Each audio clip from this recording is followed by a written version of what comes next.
Dear students, आप देख रहे हैं साइंस एंड टेक्नोलॉजी का क्वेश्चन पेपर का पूरा सॉल्यूशन जो बोर्ड द्वारा मॉडल पेपर आपका जारी किया गया है 2023 एग्जाम टर्म 1 के लिए। तो इसके साइंस एंड टेक्नोलॉजी का सॉल्यूशन हम इस वीडियो के माध्यम से देखने वाले हैं।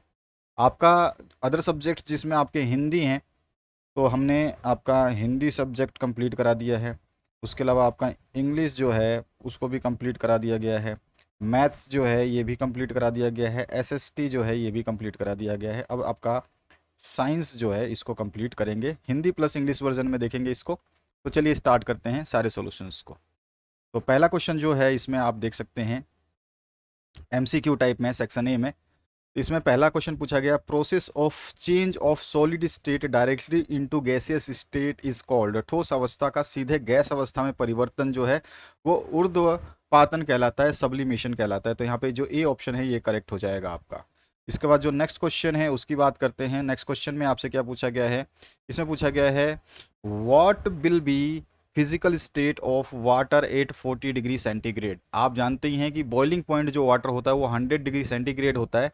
तो वहाँ पे जाके वो उसको वो वेपर फॉर्म में होगा। जब तक 100 डिग्री नहीं पहुंचेगा तब तक आपका वाटर जो है वो लिक्विड फॉर्म में ही रहेगा। तो बी ऑप्शन जो है करेक्ट हो जाएगा, द्रव्य अवस्था में रहेगा। इसके बाद जो है आपका नेक्स्ट क्वेश्चन देखिए, इसमें क्या पूछा गया है, rate of evaporation increases with, यानी कि वाष्पीकरण की दर कब बढ़ती है। तो वाष्पीकरण की दर जब इंक्रीज करेंगे हम टेम्परेचर में, जितना टेम्परेचर इंक्रीज करते जाएंगे उतना जो है वाष्प बनता जाएगा। तो यहाँ पे ए ऑप्शन जो है आपका करेक्ट हो जाएगा। इसके बाद जो नेक्स्ट क्वेश्चन है इसमें पूछेगा milk is an example of. Milk किसका एग्जाम्पल है, तो मिल्क जो है यानी कि दूध जो एग्जाम्पल है ये कॉलॉइड का एग्जाम्पल है। तो सी ऑप्शन जो है आपका करेक्ट हो जाएगा, कॉलॉइड का एग्जाम्पल है।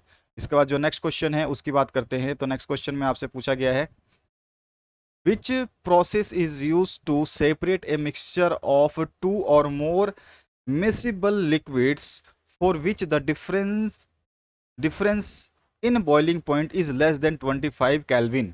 25 केल्विन से अगर कम होगा तो दो या दो से अधिक घुलनशील द्रव्यों को जो हम अलग करते हैं, पृथक करते हैं जिस मिश्रण को, उस का नाम है फ्रैक्शनल डिस्टिलेशन। ठीक है, तो यहाँ पर जो है सी ऑप्शन करेक्ट हो जाएगा। इसको हम जो है क्या बोलते हैं, इसको बोलते हैं प्रभाजी आश्वन हिंदी में। इसके बाद जो नेक्स्ट क्वेश्चन है इसमें पूछा गया है आपसे, in saline water soluble is. तो सॉल्टी वाटर में जो है water and salt both A and B are soluble. तो यहाँ पे क और ख दोनों सॉल्युबल होंगे, इसीलिए सी ऑप्शन जो है आपका करेक्ट हो जाएगा। इसके बाद जो नेक्स्ट क्वेश्चन है, what is dry ice. Dry ice जो होता है सॉलिड कार्बन डाइऑक्साइड होता है। तो कार्बन डाइऑक्साइड जो है जो गैसियस फॉर्म में होता है, अगर वो सॉलिड फॉर्म में हो जाए तो वो आपका शुष्क बर्फ या ठोस बर्फ जो है बन जाता है। इसके बाद जो नेक्स्ट क्वेश्चन है यहाँ पर आपका का ऑप्शन करेक्ट हो जाएगा। नेक्स्ट क्वेश्चन जो है इसको देखिए, आठवां क्वेश्चन पूछा गया है, हु डिस्कवर्ड सेल। तो यहाँ पूछा गया कोशिका की खोज किसने की, सभी को पता होगा रॉबर्ट हुक ने जो है कोशिका की खोज की थी। तो ग ऑप्शन जो है करेक्ट हो जाएगा। इसके बाद जो नेक्स्ट क्वेश्चन है उसको देखते हैं, cell wall is made up of. तो सेल वॉल किसका बना होता है ये आपको बनाना बताना है। कोशिका भित्ति जो है वो बनी होती है। तो कोशिका भित्ति जो है वो सेलुलोज की बनी होती है। तो ख ऑप्शन जो है इसमें करेक्ट हो जाएगा, बी ऑप्शन करेक्ट हो जाएगा, सेल्यूलोज। अब इसके बाद में नेक्स्ट जो क्वेश्चन है, which of the following cell organelle is called suicidal bag. तो सुसाइडल बैग जो है वो हमारा लाइजोसोम को हम सुसाइडल बैग कहते हैं। तो यहाँ पे डी ऑप्शन करेक्ट हो जाएगा। ठीक है, कोशिका की कौन सी थैली को आत्मघाती थैली कहते हैं, तो वो लाइजोसोम होता है। इसके बाद जो नेक्स्ट पार्ट है इसमें देखिए, इसमें पूछा गया है plant tissue that found at top of root and shoots are called. यानी पादप उत्तक जो कि जड़ तथा तने के शीर्ष में पाए जाते हैं उन्हें हम शीर्षस्थ विभोज्य उत्तक कहते हैं, यानी कि एपिकल मेरिस्टेम कहते हैं। बी ऑप्शन इसमें करेक्ट हो जाएगा। इसके बाद जो नेक्स्ट पार्ट है, example of complex permanent tissue in plant. तो कॉम्प्लेक्स परमानेंट टिश्यू यानी जटिल स्थायी उत्तक का उदाहरण जो है, इसमें जाइलम और फ्लोएम दोनों होते हैं। तो जाइलम हमारा ऑप्शन दिया गया है तो हम जाइलम को टिक कर देंगे, डी ऑप्शन करेक्ट हो जाएगा। इसके बाद में which one of following is bacterial disease, यानी कि बैक्टीरिया से कौन सा रोग जनित होता है। तो टाइफाइड रोग जो है ये बैक्टीरियल के वजह से जो है जनरेट होता है। तो का ऑप्शन यानी कि ए ऑप्शन जो है करेक्ट हो जाएगा। इसके बाद जो नेक्स्ट क्वेश्चन है 14 नंबर, तो पूछा which one of the following is an example of chronic disease, यानी कि दीर्घकालीन यानी लंबे समय तक चलने वाला कौन सा रोग है, इसका एग्जाम्पल होता है डायबिटीज। तुरंत सही नहीं होगा डायबिटीज, बाकी कॉमन कोल्ड कफ, ये जो दोनों बीमारियां हैं ये आसानी से, कॉमन कोल्ड और कफ तो हमको होता ही रहता है और सही भी हो जाता है, लेकिन डायबिटीज जो होती है ये लंबे समय तक चलता है। Rate of change of velocity is called acceleration, सभी को पता है वेग में परिवर्तन की दर को हम त्वरण कहते हैं। इसके बाद जो नेक्स्ट क्वेश्चन है इसमें पूछा गया which law of motion is also called law of inertia, यानी कि किस नियम को जड़त्व का नियम भी कहते हैं। तो first law of Newton's law जो है जड़त्व का नियम के रूप में परिभाषित किया जाता है। इसके बाद में पूछा गया S I unit of force, force जो है हमेशा न्यूटन में मेजर किया जाता है, तो इसका आंसर हो जाएगा सी ऑप्शन, न्यूटन जो है एस आई मात्रक होगा बल का। इसके बाद में 18वां क्वेश्चन है what does the odometer of an automobile measures. Odometer जो होता है ये केवल हमारा डिस्टेंस को मापता है, स्पीड नहीं बताता, स्पीड तो स्पीडोमीटर बताता है और डिस्टेंस जो है ओडोमीटर नापता है। ओडोमीटर गाड़ी का क्या नापता है, तो वो दूरी को नापता है, ठीक है। इसके बाद आते हैं नेक्स्ट क्वेश्चन पे, यहाँ पे जो है graph of uniform motion. Uniform motion मतलब कि अगर आप एक पॉइंट यहाँ चलते हैं, ठीक है, तो एक पॉइंट अगर टाइम पे चलते हैं तो एक पॉइंट आपका डिस्टेंस बढ़ेगा, फिर दूसरे पॉइंट अगर टाइम चलते हैं तो दूसरे पॉइंट पे भी आपका डिस्टेंस बढ़ेगा। इसी तरह से तीसरे पॉइंट अगर तीसरा सेकंड लेते हैं तो तीसरे सेकंड के लिए भी उतनी ही चाल चलेगी, और फिर चौथा सेकंड होगा तो इसी तरह से चौथे सेकंड के लिए भी उतना ही कदम आगे बढ़ेगा। अगर हम देखें तो इन लाइंस को अगर हम ऐसे ऐसे आगे आगे की तरफ ड्रॉ करें तो इस तरह से ये मिलती जाएगी, कुछ इस तरह से ये मिलती जाएंगी, और यहाँ पे इस तरह से ये मिलती जाएगी, ठीक है ना। तो यहाँ पर देखोगे तो आपका जो है इस तरह से ये सीधी लाइन जो है इनके बनेगी। तो यहाँ पर जो बी वाला ग्राफ है ये हमारा सही हो जाएगा। यूनिफॉर्म मोशन मतलब स्ट्रेट, बिना मतलब रुके रुके या कम ज़्यादा। देखो इसमें आपका यहाँ पे क्या है, ज़्यादा हुआ फिर यहाँ पे कम हो गया, फिर इससे ज़्यादा हुआ फिर कम हो गया, फिर ज़्यादा हुआ फिर आगे जाकर कम हो सकता है, लेकिन यहाँ पे स्टार्टिंग से जैसे बढ़ा स्ट्रेट लाइन सीधी चलती गई, यानी कि इसमें कोई भी चेंजेस नहीं हो रहा है। और यहाँ पर सी ग्राफ में भी देखो पहले तो जीरो था, फिर जीरो से थोड़ा थोड़ा थोड़ा थोड़ा बढ़ा, फिर थोड़ा थोड़ा और बढ़ा, फिर और बढ़ा, फिर अचानक से बहुत ज़्यादा बढ़ गया। तो यहाँ पे भी आपके चेंज जो है यूनिफॉर्म नहीं है। तो यूनिफॉर्म चेंज कहाँ है, तो ख वाला जो ऑप्शन है इसमें यूनिफॉर्म चेंज है। इसके बाद आते हैं नेक्स्ट क्वेश्चन की तरफ। नेक्स्ट जो क्वेश्चन है इसमें पूछा गया है which one of the following will have more inertia, यहाँ पे इज नहीं रहेगा, which one of following will have more inertia, यानी कि किसका जड़त्व अधिक होगा। तो जड़त्व उसी का अधिक होगा जिसका मास ज़्यादा होता है, और मास जो है किसका ज़्यादा होगा। देखो साइकिल हल्की होती है, बस और साइकिल से थोड़ी सी भारी होती है, लेकिन सबसे भारी होता है ट्रेन, ट्रेन का मास सबसे ज़्यादा होगा, तो इसीलिए जड़त्व भी इसका ज़्यादा होगा। तो सी ऑप्शन जो है करेक्ट हो जाएगा। कभी भी ध्यान रखना कि जड़त्व किसका ज़्यादा होता है, जिसका मास ज़्यादा होता है, जिसके अंदर द्रव्यमान ज़्यादा होता है। इसके बाद सेक्शन बी की तरफ मूव करते हैं। सेक्शन बी में देखिए आपका क्वेश्चन है explain why some of leaves may get detached from a tree if we vigorously shake the branch. जब हम ब्रांच को, यानी कि जो आपका किसी पेड़ की शाखा है उसको अगर हम तेजी से हिलाते हैं तो कुछ पत्तियां जो है झड़ जाती हैं, ऐसा क्यों है ये बताना है। तो ये जो है रीजन इसका, this is because of the Newton's first law of motion. ये जो है इसका कारण क्या है, न्यूटन का प्रथम नियम है, यह न्यूटन के गति के पहले नियम के कारण होता है।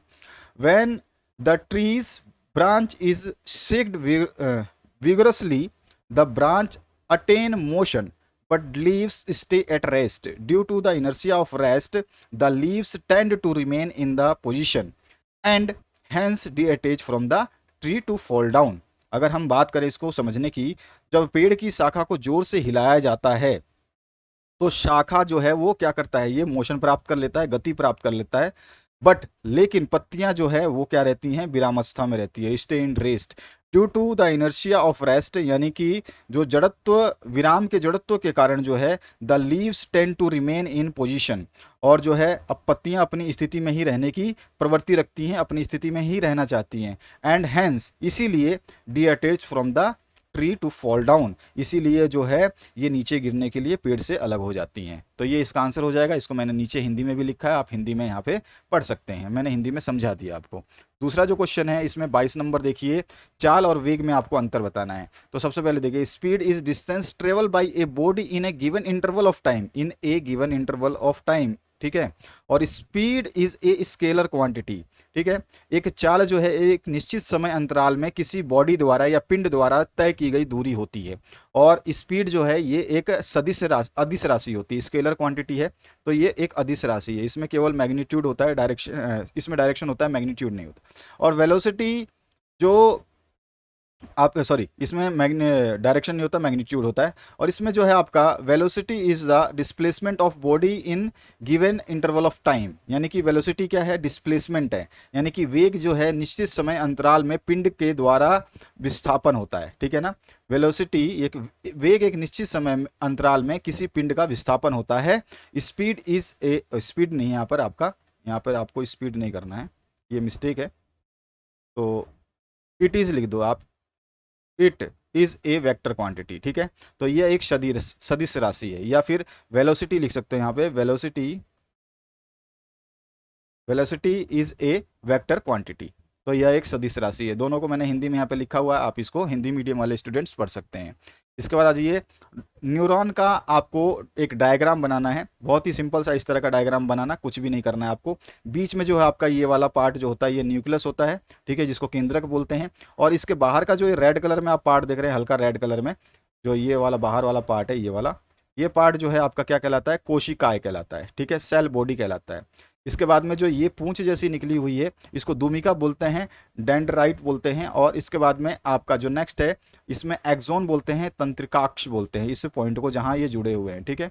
इसके बाद में जो है आपकी ये लास्ट वाली जो टेल जैसी दिखाई दे रही है, ये टेल्स जो होता है तंत्रिका का अंतिम सिरा कहलाता है, ठीक है, नर्व एंडिंग बोलते हैं इसको। तो इस तरह का आप डायग्राम बना सकते हैं। नेक्स्ट पार्ट की बात करते हैं, which organelle is known as the power house of the cell and Y. तो माइक्रोकॉन्डिया are known as the power house of the cell. तो माइक्रोकॉन्डिया को जो है पावर हाउस के रूप में जाना जाता है, बिकॉज माइक्रोकॉन्डिया are tiny organelles inside sales.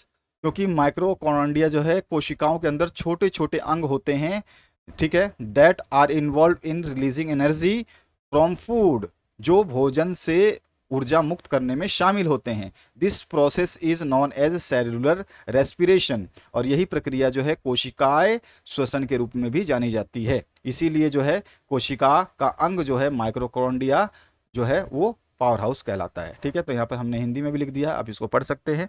ये आपको 2 नंबर के सारे क्वेश्चंस चल रहे हैं। अब आते हैं हम, आपको होमोजीनियस और हेट्रोजीनियस मिक्सचर्स के बीच में डिफरेंस बताना है, सममांगी और विषमांगी मिश्रण में अंतर। देखिए, एक मिक्सचर यानी ए mixture in which the composition of each part is same is called homogeneous mixture. इसमें क्या होता है, जो ईच पार्ट होता है वो सेम होता है, ठीक है। और होमोजीनियस मिक्सचर जो है स्टेबल होता है, ठीक है। उसके बाद में अगर हम बात करें विषमांगी मिश्रण को, तो a mixture in which composition of different part is different is called heterogeneous mixture. ये heterogeneous mixture is a temporary, ये जो है अस्थाई होता है, ठीक है, ये आपका स्टेबल नहीं होता। तो हम कह सकते हैं जिस मिश्रण के हर भाग का संघटक एक समान होता है उसे सममांगी मिश्रण कहते हैं, और सममांगी मिश्रण स्थायी होता है। और जिस मिश्रण के विभिन्न भागों के संगठन भिन्न भिन्न होते हैं या कई संगठनों से मिलकर बना होता है उसे विषमांगी मिश्रण कहते हैं, और विषमांगी मिश्रण जो है अस्थायी होता है। तो इस तरह से आप हिंदी में भी इसको देख सकते हैं। नेक्स्ट क्वेश्चन जो 26 नंबर, इसको देखिए, what are characteristics of particle of a matter, यानी पदार्थ के कणों की क्या विशेषताएं होती हैं। तो पदार्थ के कणों की हम विशेषताएं आसानी से बता सकते हैं, बहुत सारी विशेषताएं हैं, आप अच्छी तरह से जानते हैं। जिसमें हम पहली विशेषता की बात करें तो there are spaces between them. इनमें क्या होता है, तो इनमें जो है रिक्त स्थान होता है, इनके कणों के बीच में जो है रिक्त स्थान होता है। पहला पॉइंट ये हो सकता है। दूसरा, particle of matter are in constant motion, जो पदार्थ के कण हैं उन वो निरंतर गतिमान होते हैं, निरंतर गति करते हैं। Particle of matter attract each other, यानी कि पदार्थ के कण एक दूसरे को आकर्षित करते हैं। एज द टेम्परेचर इंक्रीजेज, जैसे तापमान बढ़ाते हैं तो the kinetic energy of particle of matter increases, तो कणों की गतिज ऊर्जा भी बढ़ जाती है।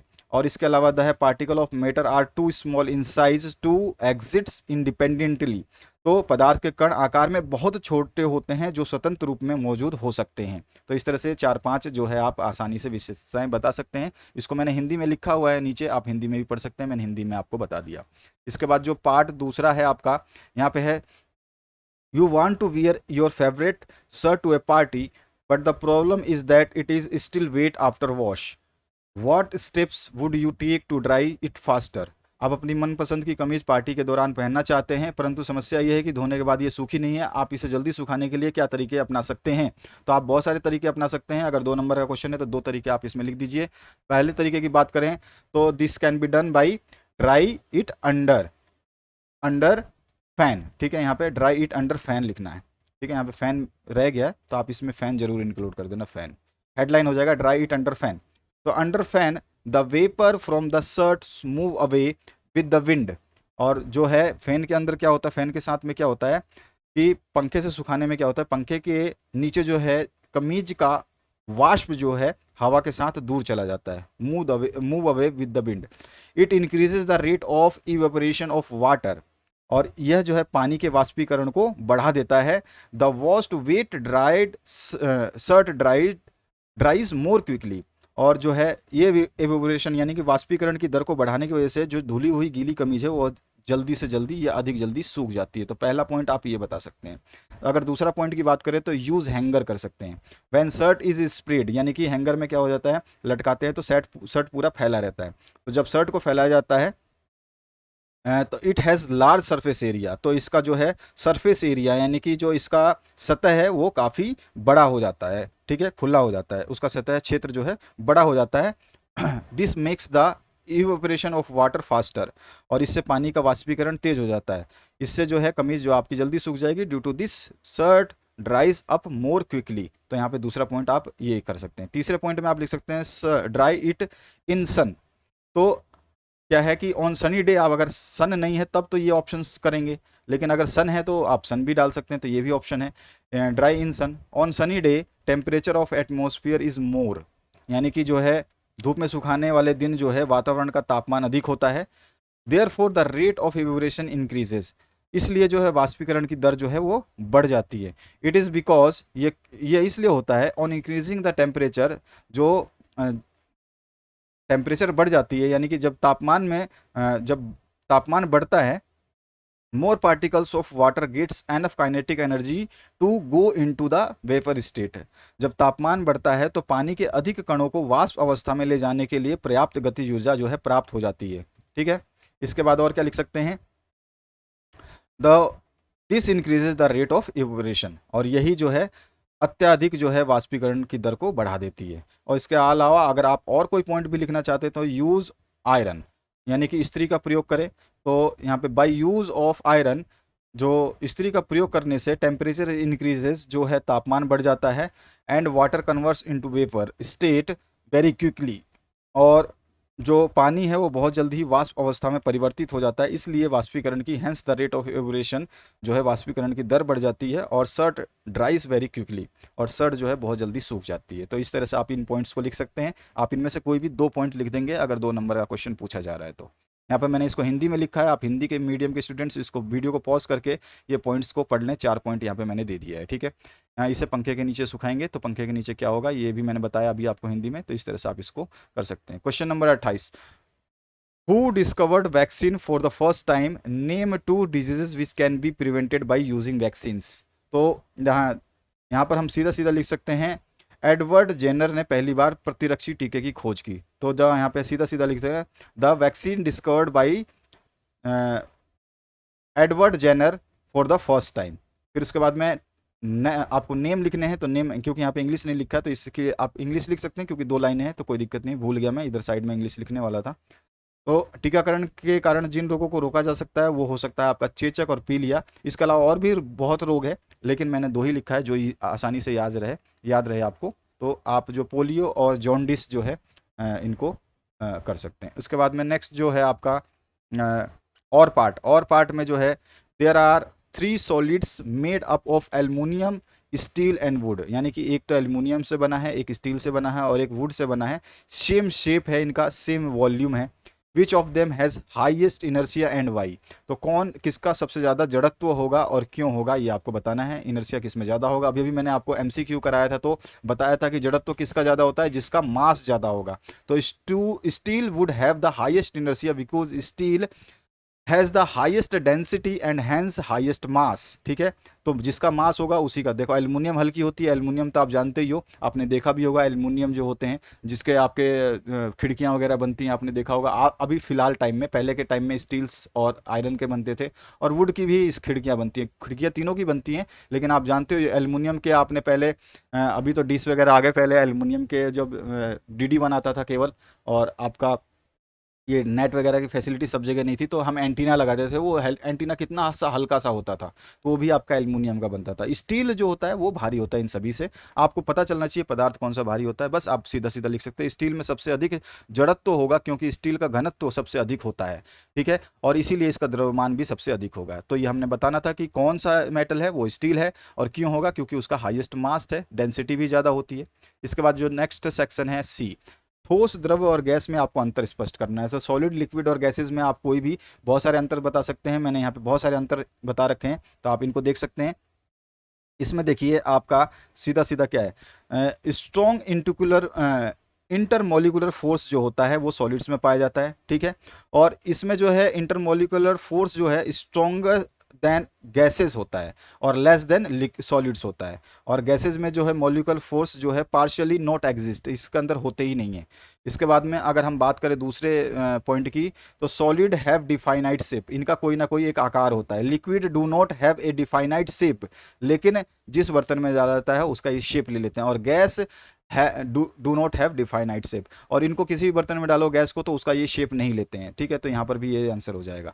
उसके बाद में इसमें जो है मॉलिकुलर इंटरमोलिकुलर स्पेस जो होता है सॉलिड में वो ना के बराबर होता है, इसीलिए सॉलिड होता है, पूरी तरह से एक दूसरे को एटम्स जो आयंस होते हैं उसके पकड़ के रखते हैं, और इसमें इंटरमोलिकुलर स्पेस जो है वो थोड़ा सा ज़्यादा होता है किससे, कंपेयर टू द सॉलिड्स, और कम होता है कंपेयर टू द गैस। लेकिन गैस में जो इंटरमोलिकुलर स्पेस जो होता है वो बहुत ज़्यादा होता है। ठीक है, इसीलिए ये आसानी से फ्रीली मूव करते हैं। इसके अलावा और भी बहुत सारी पॉइंट्स हैं, जो आपको अच्छा लगे वो याद कर लीजिएगा।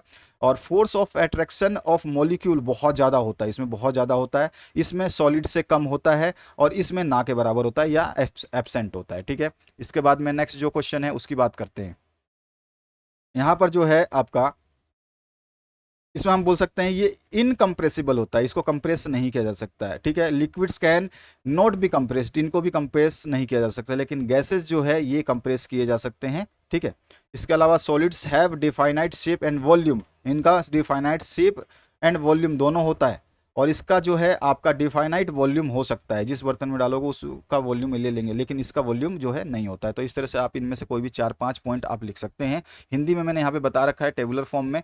ठोस का आकार जो है निश्चित होता है, ठीक है, आयतन भी निश्चित होता है। द्रव्य का आयतन तो निश्चित होता है लेकिन आकार निश्चित नहीं होता, और पात्र के अनुसार जो है अलग अलग आकार ग्रहण कर लेते हैं, और द्रव्यों का आकार और आयतन दोनों ही निश्चित नहीं होते हैं। इस तरह से जो मैंने आपको ऊपर हिंदी में बताया वही चीज़ मैंने यहाँ पे लिख रखा है।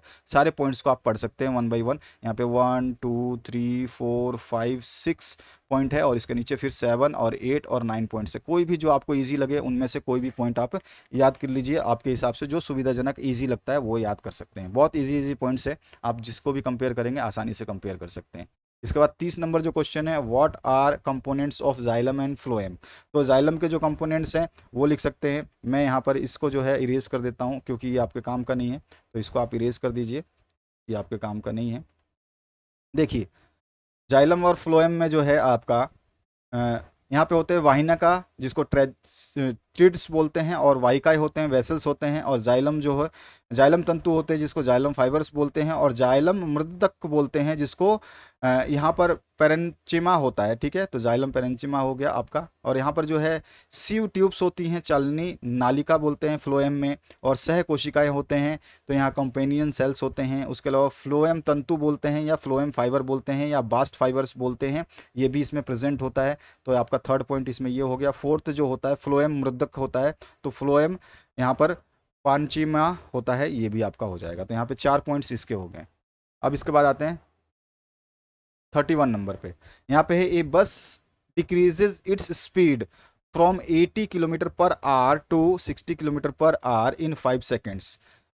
यहाँ पे इनिशियल और फाइनल वेलोसिटी दे रखी है और टाइम दे रखा है 5 second. Find the acceleration of the bus, तो आपको एक्सेलरेशन ए निकालना है, यानी कि त्वरण निकालना है। एक बस जो है 5 सेकेंड में 80 किलोमीटर प्रति घंटे की रफ्तार से घट करके 60 किलोमीटर प्रति घंटे की रफ्तार पकड़ लेती है, तो बस का जो है त्वरण आपको बताना है, यानी कि इसकी त्वरण क्या है, घट रहा है। तो इनिशियल यानी कि प्रारंभिक वेग, इनिशियल वेलोसिटी यू माना हमने, तो यू दे रखा है 80 किलोमीटर पर आवर, ठीक है। तो पर आवर है, आपको समय दिया है सेकंड में, तो हम इसको क्या करेंगे, आवर को सेकंड में कन्वर्ट करेंगे। आवर को सेकंड में कन्वर्ट करने के लिए पहले 80 किलोमीटर को हम मीटर में कन्वर्ट करेंगे, तो 80 इंटू 1000, तो ये हो गया मीटर में कन्वर्ट। और आवर को हम जो है सेकंड में कन्वर्ट करेंगे, तो 60 इंटू 60 होता है, जो कि 3600 होता है। तो यहाँ पे 3600 नीचे लिख दिया, ठीक है। तो ये हो गया सेकंड, तो मीटर अपॉन में सेकंड हो गया। तो यहाँ पे इसको जब डिवाइड कर लेंगे तो हमारे पास आ जाएगा 22.22 मीटर पर सेकंड प्रारंभिक वेग, यानी इनिशियल वेलोसिटी जो है ये आ जाएगी। इसके बाद हम अंतिम वेग भी निकाल लेंगे, हमारे को दिया हुआ है फाइनल वेलोसिटी जो है 60 किलोमीटर पर आवर है। तो इसको भी इसी मेथड से 60 इंटू 1000 ये मीटर में कन्वर्ट हो जाएगा, और 3600 जो है ये सेकेंड हो गया 1 घंटे में। तो ये यहाँ पे मीटर पर सेकेंड में आ जाएगा 16.66 मीटर पर सेकेंड।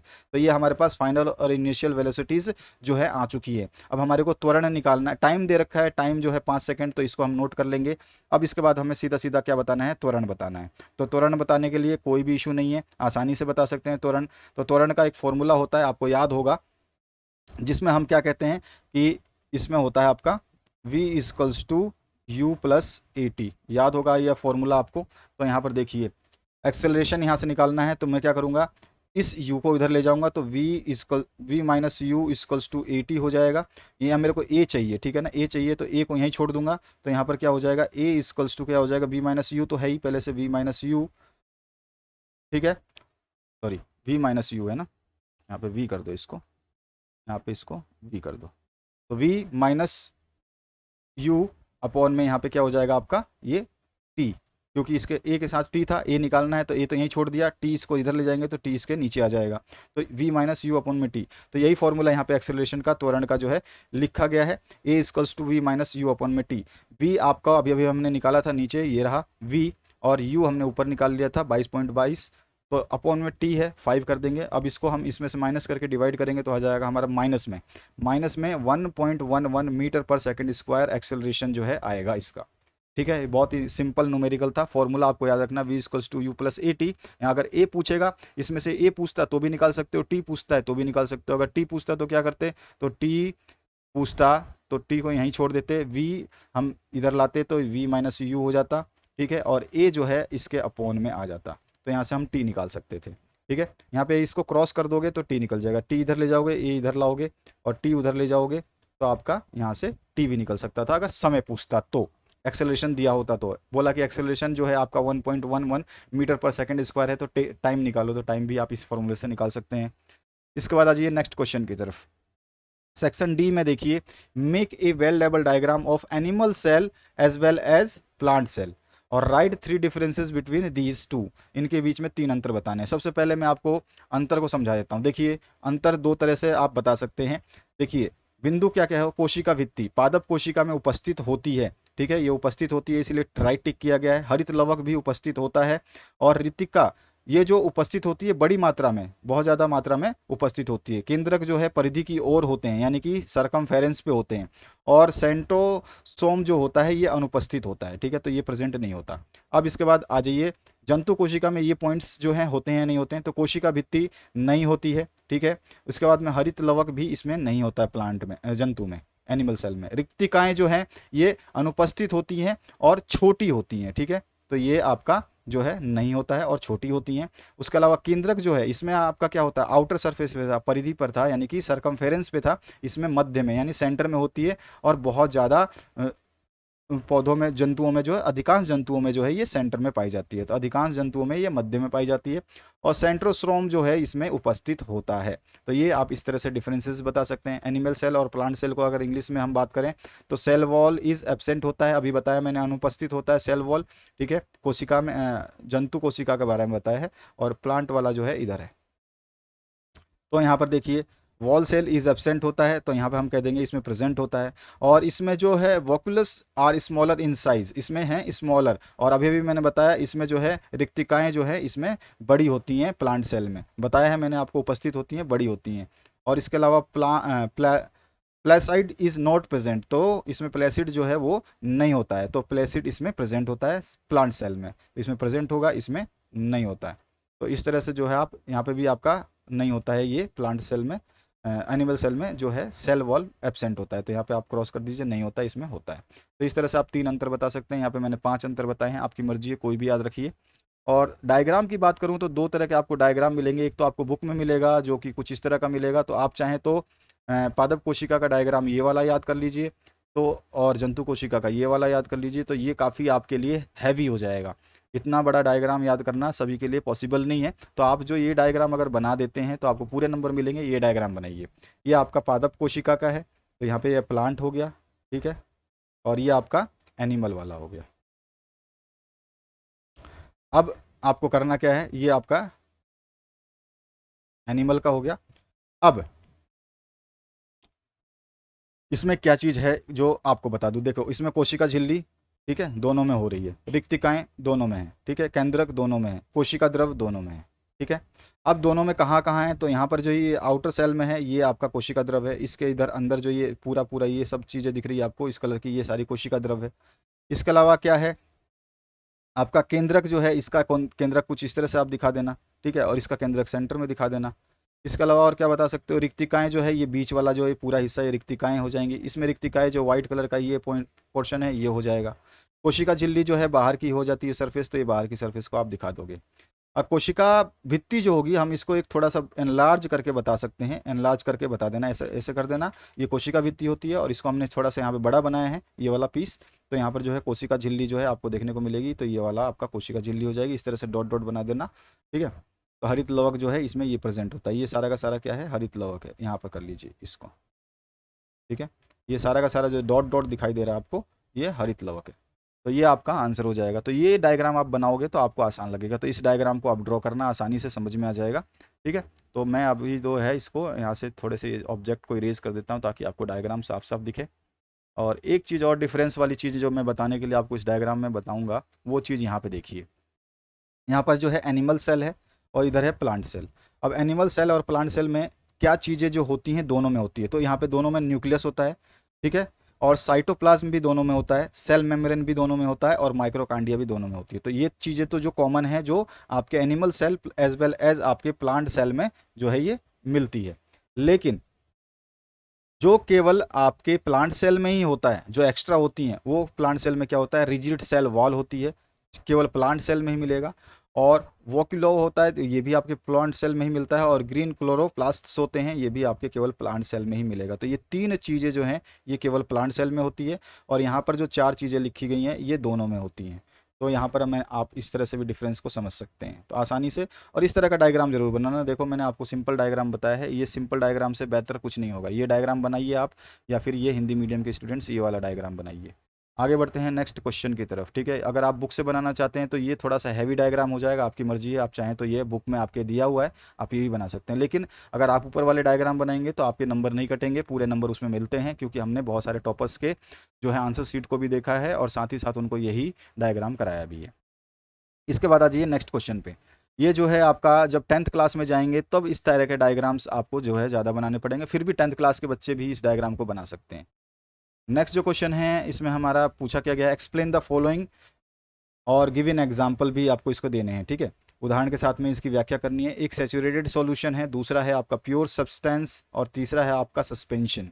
तो संतृप्त विलयन क्या होता है, शुद्ध पदार्थ क्या होता है, और निलंबन क्या होता है, इसको हम समझेंगे। तो यहाँ पे देखिए सबसे पहले सैचुरेटेड सॉल्यूशन क्या होता है। तो सैचुरेटेड सॉल्यूशन को आपको समझने में बहुत ही कम समय लगने वाला है, क्योंकि ईजिएस्ट डेफिनेशन जो है मैंने यहाँ पे बताई है। तो सबसे पहला जो है सैचुरेटेड आपका संतृप्त विलयन जो है, इसको हम देख लेते हैं।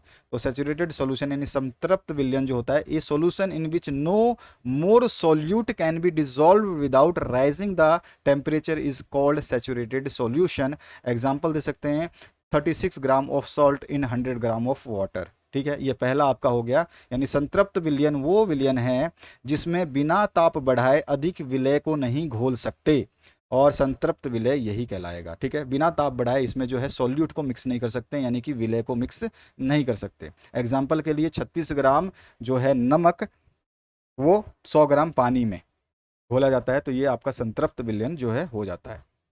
दूसरा हम जो डिफाइन कर सकते हैं, ये हो गया हमारा दूसरा है प्योर सब्सटेंस यानी शुद्ध पदार्थ। तो the substance that are made up of only one type of particles are called pure substances, यानी कि वे पदार्थ जो केवल एक ही प्रकार के कणों के द्वारा मिलकर के बने होते हैं शुद्ध पदार्थ कहलाते हैं। इसमें हमारा एग्जाम्पल में आ जाएगा गोल्ड, ऑक्सीजन, वाटर।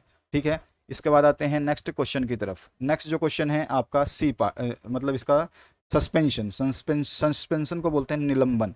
तो it is heterogeneous mixture of small particles of solid in liquid. Solid और लिक्विड का जो घोल होता है, वही घोल में जब स्मॉल पार्टिकल्स दिखाई देते हैं तो उसी को हम हेट्रोजेनियस मिक्सचर सस्पेंशन कहते हैं। ठीक है, और ये विषम मिश्रण होता है, विषमांगी मिश्रण होता है। और this particles do not dissolve in liquid, और ये जो पार्टिकल होते हैं, ये जो लिक्विड है वो सॉलिड जो है लिक्विड में घुलनशील नहीं होता है, और are very visible by naked eyes, और ये इनको आंखों से आसानी से देखा जा सकता है। जैसे मिल्क ऑफ मैग्नीशिया जो है MgOH होल ट्वाइस, और या फिर चॉक प्लस वाटर का मिक्सचर हो या सैंड प्लस वाटर का मिक्सचर हो, तो आप इनमें देख सकते हैं। चॉक घोलेंगे वाटर में तो आपको दिखाई देगा, सैंड एंड वाटर घोलेंगे तो भी आपको दिखाई देगा इसमें कण, और मिल्क ऑफ मैग्नीशिया में तो दिखाई देता है, आपको पता ही है।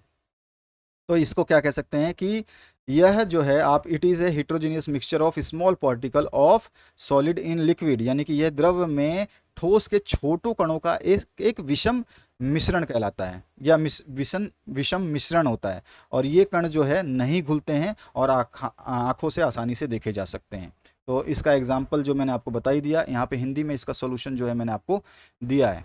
तो यहाँ पर देखिए, पहला तो संतृप्त के बारे में लिख लेंगे हिंदी में, और उसके बाद में शुद्ध पदार्थ, उसके बाद में निलंबन। सभी के एग्जाम्पल्स हैं। यहाँ पे आपका संतृप्त का विलयन का एग्जाम्पल है, इसमें शुद्ध पदार्थ का एग्जाम्पल है, और ये आपका जो है निलंबन का एग्जाम्पल है। इसके और पार्ट की बात करें, जिसमें आपका drive the second law of motion mathematically, गति के द्वितीय नियम की गणित जो है आपको ड्राइव करनी है। बहुत सिंपल सा है, बहुत छोटा सा है। सबसे पहले तो मैं आपको समझा दूं कि Newton second law of motion state that the force exerted by a body is directly proportional to the rate of change of its momentum.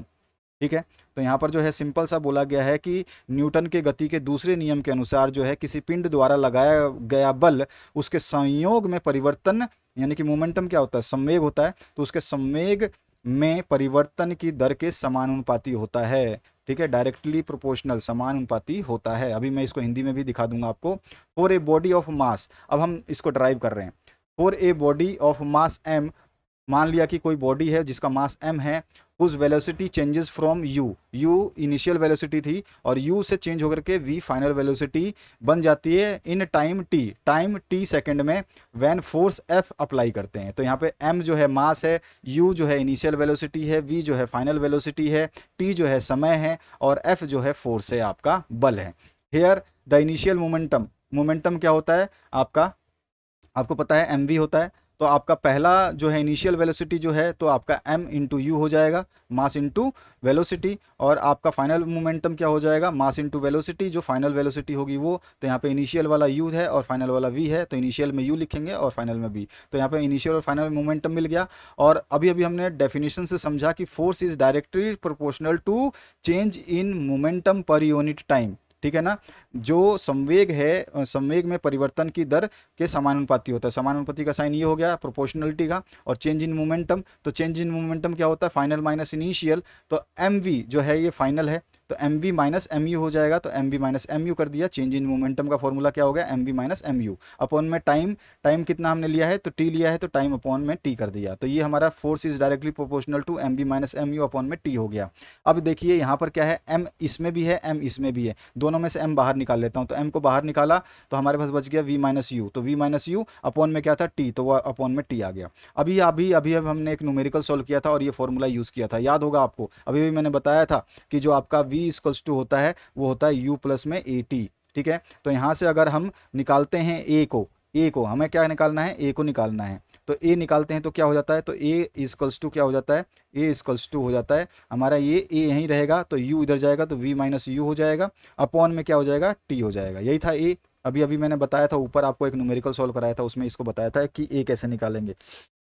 यहाँ पे लिखा भी है ए इक्वल्स टू क्या होता है वी माइनस यू अपॉन में टी। तो वी माइनस यू अपॉन में टी जब ए होता है तो मैं इसकी जगह ए रख सकता हूँ ना, इस पूरे की जगह ए रख दूंगा। तो यहाँ पे क्या हो जाएगा एम, और इसकी जगह मैंने ए रख दिया। तो एफ यानी force is directly proportional to mass into acceleration, यही है आपका सेकंड लॉ। अब यहाँ पर जो है ये प्रोपोर्शनलिटी, ये वाला साइन हटाना है मुझे, तो यहाँ पे इक्वल्स टू का साइन लगाऊंगा, और इक्वल्स टू का जैसे ही साइन लगाऊंगा और ये प्रोपोर्शनलिटी का साइन हटेगा तो यहाँ पर एक कॉन्स्टेंट के रूप में आ जाएगा। तो कॉन्स्टेंट जो है यहाँ पे के जो है एक कॉन्स्टेंट मानेंगे, और इस कांस्टेंट की वैल्यू एक क्यों मानेंगे मैं बताऊंगा, ठीक है। तो यहाँ पर जो है के आ जाएगा, और यहाँ पर जब ये इक्वल्स टू का साइन हटा देंगे, लगा देंगे, तो के आ जाएगा, और के को हम मानते हैं एक। एक क्यों मानेंगे मैं बता रहा हूँ।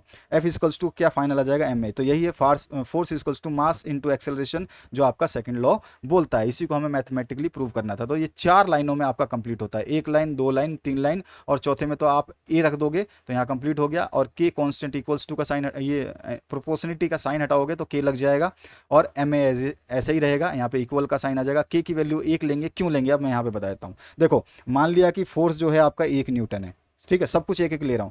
माना कि फोर्स 1 न्यूटन के लिए मास जो है वो 1 केजी है, और एक्सेलरेशन भी जो है आपका 1 मीटर पर सेकेंड है, मीटर पर सेकेंड स्क्वायर है। जब सब कुछ 1 1 1 है तो के की वैल्यू क्या हो जाएगी, आप रख लो यहाँ पर।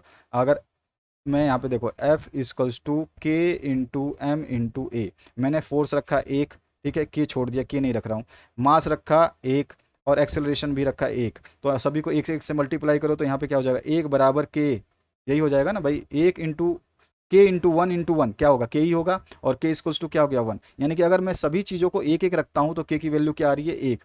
तो अगर मैं के की वैल्यू अगर 1 रखता हूँ तो मेरे पास क्या आ गया, force equals to mass into acceleration. यही हमारा जो है न्यूटन्स लॉ है। तो हमारा ये सॉल्यूशन हो गया। इसको मैंने यहाँ पे हिंदी में समझाया है। न्यूटन के गति के दूसरे नियम के अनुसार किसी पिंड द्वारा लगाया गया बल उसके संवेग में परिवर्तन के दर के समानुपाती होता है। तो ये तो हो गया न्यूटन्स का दूसरा नियम। और हम मानते हैं, माना जब बल एफ लगाया जाता, एफ लगाया समय टी के लिए, जब बल यहाँ पे माना जब बल एफ समय टी के लिए लगाया जाता है तो द्रव्यमान एम के एक पिंड का प्रारंभिक वेग जो है ये यू से बदलकर वी हो जाता है। अब समझ गए, दोबारा बोल रहा हूं। मानो कि कोई चीज है, उस पर एफ बल लगाया जाता है, एफ बल है, ठीक है, और वो टी समय के लिए लगाया जाता है, और उस पिंड का जिस पे लगाया जा रहा है बल, वो उसका द्रव्यमान जो है मास कितना है, एम है, तो उसका प्रारंभिक वेग u जो है वो बदल करके v हो जाता है। तो यहाँ प्रारंभिक संवेग क्या होगा, m इंटू ये u, अभी अभी मैंने ऊपर बताया था। इनिशियल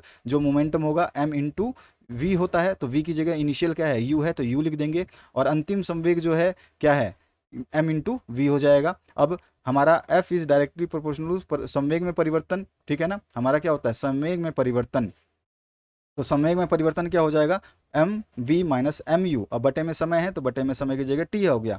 अब हमारे पास ये F is directly proportional to v minus u है, ठीक है। अब इसको मैंने अभी भी बताया कि इसको किससे कर देंगे चेंज, हम इससे कर देंगे चेंज। यहाँ पर ए के बराबर वी माइनस यू होता है, तो हम इसको जगह ए ले रहे हैं, एम को हमने कॉमन ले लिया इसमें से। अब ये डायरेक्टली प्रोपोर्शनल है, डायरेक्टली प्रोपोर्शनल का ये वाला जो साइन है, इसको हटाने के लिए मैं यहाँ पे इक्वल्स टू का साइन अगर लगाता हूँ तो मुझे इसके साथ एक कांस्टेंट ऐड करना पड़ता है। ये नियम है, आगे जाके बहुत पढ़ने को मिलेगा। तो यहाँ पे हमने के जो है इसको ऐड कर दिया, ठीक है। के को हम कांस्टेंट मानते हैं, और इस कांस्टेंट की वैल्यू 1 आ जाएगी अगर मैं एफ की वैल्यू, एम की वैल्यू और ए की वैल्यू एक एक रख दूं तो के बराबर 1 आएगा। इसीलिए स्थिरांक 1 को मान करके अगर मैं मानता हूं के बराबर 1 है तो एफ इक्वल्स टू एम में ही होगा, क्योंकि एक के की जगह 1 रखोगे तो 1 कर लो गुणा। एफ इक्वल्स टू के इंटू एम इंटू ए। अगर मैं के की जगह 1 रखता हूँ तो 1 रखोगे तो क्या हो जाएगा, F equals to m a, क्योंकि 1 से मल्टीप्लाई करोगे ना एम ए को तो क्या आ जाएगा, एम ए ही आएगा। तो यही हमारा force equals to mass into acceleration जो है हमारा फॉर्मूला बनता है न्यूटन्स लॉ के अनुसार। तो यही हमें जो है इसको सॉल्व करना था। इतना ईजी डेरिवेशन है इसका, आप आसानी से याद कर सकते हैं। आशा करता हूँ इस वीडियो को आपने बढ़िया समझ लिया होगा, और अपने दोस्तों को ज़रूर रेफ़र करें। और कोई भी समस्या है सावधानी से अपने आप को रखें, क्योंकि एग्ज़ाम्स आपके नज़दीक आ रहे हैं। अगले महीने से आपके एग्ज़ाम जो हैं अगस्त के बाद से शुरू हो जाएंगे, तो उसके लिए एकदम तैयार रहिए और शेयर ज़रूर करें। Thank you very much, have a good day.